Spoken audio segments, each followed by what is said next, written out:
When Jasper Joseph's childhood friend once again sat in the passenger seat next to him, I didn't cause trouble or get angry, just obediently went to the back of the car and sat next to his close brother, Egan Alexander.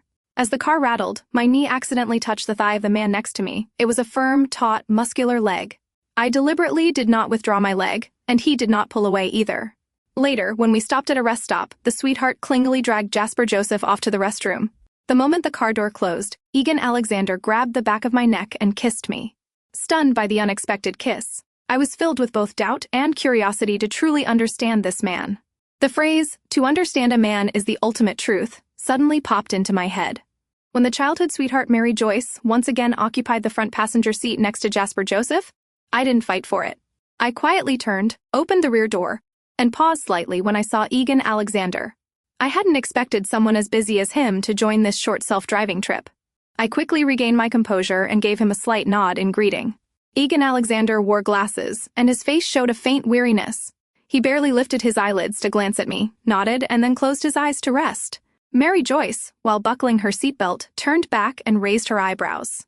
"Smugly at me, Jennifer. I get carsick, so I have to sit in the front. Hope you understand."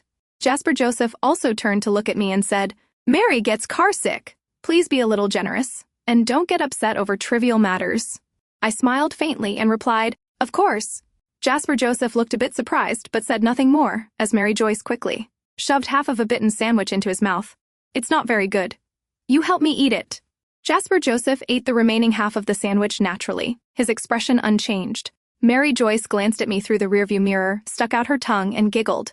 I paid her no mind, picked up a bottle of soda to open. But the cap was too tight.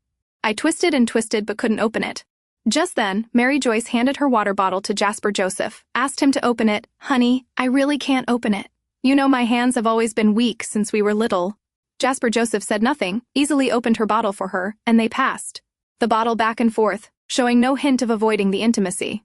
I felt nauseated and was about to put my bottle down when a man's hand reached over and took the bottle from mine.